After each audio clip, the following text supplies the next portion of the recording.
ఆత్మస్తుతి పరనింద ఎవరినైనా అధపాతాళానికి తొక్కేసే అవలక్షణమిది. కానీ కింద పడ్డ మనదే పైచేయి అంటే ఎదుటివారికి వేలు చూపిస్తూ మన వైపున్న 4 వేళ్ల సంగతి మర్చిపోతే మన గొయ్యి మనం తవ్వుకున్నట్లే.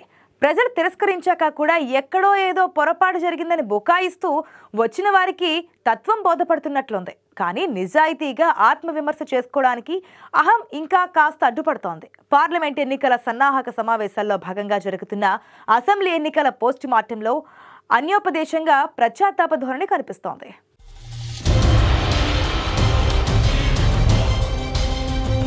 గెలిస్తే మా ఘనత, ఓడితే మీ వైఫల్యం అంటే ఎలా కుదురుతుంది? ఎమ్మెల్యేల మీద ప్రజల్లో తీవ్ర వ్యతిరేకత ఉందని తెలిసి కూడా వారినే మళ్లీ నిలబెట్టినప్పుడే ఆలోచించి ఉండాల్సింది.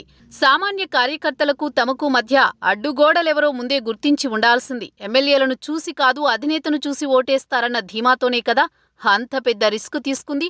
అధికారం చేజారిన తర్వాతైనా నిజాయితీగా ఓటమికి కారణాలు విశ్లేషించుకుంటే పడ్డ చోటే లేవచ్చు, మళ్లీ ప్రజాభిమానాన్ని సంపాదించుకోవచ్చు.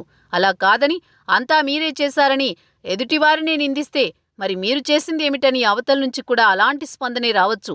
తప్పెవరిదన్నది పక్కన పెడితే కొన్ని తప్పులు, పొరపాట్లు జరిగాయని అగ్రనేతలు గుర్తించడం గులాబీ పార్టీ శ్రేణులకు కాస్తంత ఊరటనిచ్చే విషయం.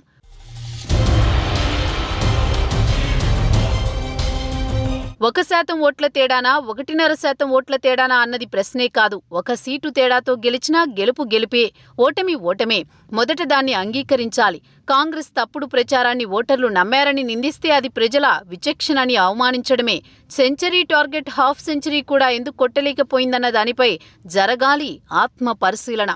కాంగ్రెస్ గెలుపు మీద, బీఆర్ఎస్ ఓటమి మీద ఇప్పటికీ గులాబీ బాస్ నోరు మెదపలేదు. అనుకోకుండా ఆయన కాలు జారడం, సర్జరీ, రెస్టు వంటి పరిణామాలతో ఓటమి తర్వాత ఆయనింకా జనం ముందుకు రాలేదు. కానీ 2 సార్లు అధికారంలో ఉన్నప్పుడు రాజకీయంగా చక్రం తిప్పిన కేసీఆర్ వారసులిద్దరూ ఓటమి షాక్ నుంచి పార్టీని బయటపడేసే ప్రయత్నాల్లో ఉన్నారు.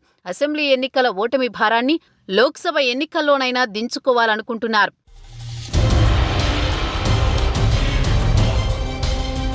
పార్లమెంట్ ఎన్నికల్లో కూడా సీన్ రిపీట్ అయిందంటే పార్టీని కాపాడుకోవడం కష్టం. అందుకే కారుని మళ్లీ రోడ్డెక్కించే ప్రయత్నాల్లో ఉన్నారు కేటీఆర్, కవిత.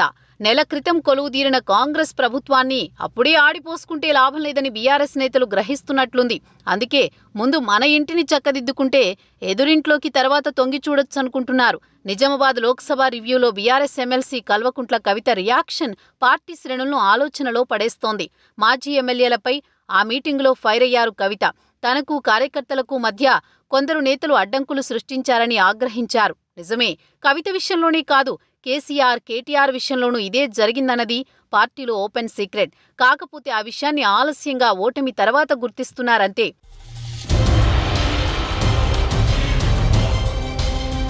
అవును, ఎమ్మెల్యేలు కోటరీలు ఏర్పాటు చేసుకున్నారు. కొందరు సామంతరాజుల్లా వ్యవహరించారు. తమ చుట్టూ తిరిగే వాళ్లకే సంక్షేమ పథకాల్లో పెద్ద పీట వేశారు. కింది స్థాయి కేడర్ ఎవరైనా పార్టీ పెద్దలను కలిసే ప్రయత్నం చేస్తే ఎమ్మెల్యేలు వారి మనుషులే ఇనుప కంచెల్లా మారారు.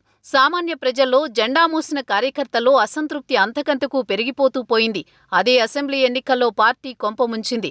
మరి ఉద్యమంలోంచి వచ్చిన నేతలు ఇంతకాలం ఈ విషయాన్ని ఎందుకు గుర్తించలేకపోయారన్నదే ప్రశ్న. వాళ్లు జనంలోకెళ్తామంటే ఎవరు వద్దంటారు? సామాన్య కార్యకర్తలతో మమేకమవుతామంటే ఎవరడ్డుకుంటారు? నడిచిపోతోందని లైట్ తీసుకున్నారు. చివరికి ఆ ఎమ్మెల్యేలు నమ్ముకున్న నాయకులు తీవ్ర వ్యతిరేకతకు కారణమయ్యారు. ఓటమి తర్వాత మీటింగుల్లో పార్టీ కేడర్ అదే విషయం చెబుతోంది. జరిగిన పొరపాటును నాయకత్వం ఇప్పుడు గుర్తిస్తోంది.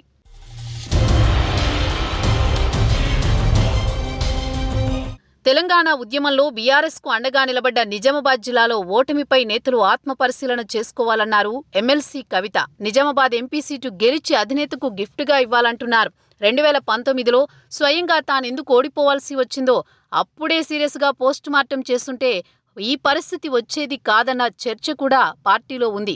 తాను వచ్చినప్పుడు చుట్టూ గుమిగూడిన వారిని దాటి చుట్టూ ఏం జరుగుతుందో కవిత దృష్టి పెట్టాల్సింది. కవితతో పాటు కేటీఆర్కి ఇప్పుడు తత్వం బోధపడుతోంది. చేతులు కాలాక ఆకులు పట్టుకుంటే లాభం లేదని రాజకీయాల్లో అనుకోకూడదు. కాస్త ఆలస్యంగానైనా లోపమెక్కడో గ్రహిస్తే సరిదిద్దుకునే అవకాశం ఉంటుంది.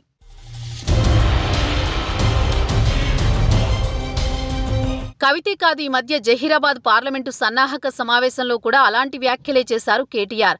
అసెంబ్లీ ఎన్నికల్లోనే కొందరు సిట్టింగ్ ఎమ్మెల్యేలను మారిస్తే బాగుండేదన్నారు. ఈసారి పార్లమెంట్ ఎన్నికల్లో అలాంటి తప్పులు జరగనివ్వమని అంటున్నారు. వినేందుకు బీఆర్ఎస్ శ్రేణులకు ఇదంతా కొత్తగానే ఉన్నా మార్పు మంచిదే అనుకుంటున్నారు. 4 ఏళ్లపైనే ఎమ్మెల్సీ పదవీకాలం ఉన్న కవిత పార్లమెంట్ ఎన్నికల్లో పోటీ చేయకపోవచ్చంటున్నారు. గజ్వేల్ నుంచి గెలిచినా ప్రతిపక్ష స్థానంలో కూర్చోవడానికి కేసీఆర్ ఇష్టపడ్డం లేదన్న టాక్ నడుస్తోంది. దీంతో ఆయన అనూహ్యంగా ఎంపీ బరిలో నిలిచినా ఆశ్చర్యమేమీ లేదన్న అభిప్రాయంతో ఉన్నాయి పార్టీ శ్రేణులు. అందుకే రాష్ట్రంలో పార్టీని నడిపే బాధ్యతని కేటీఆర్, కవిత భుజాన వేసుకోబోతున్నారు. కేడర్లో మళ్లీ ఉత్సాహాన్ని నింపే ప్రయత్నంలో భాగంగానే ఆత్మ పరిశీలనలో పడ్డారు.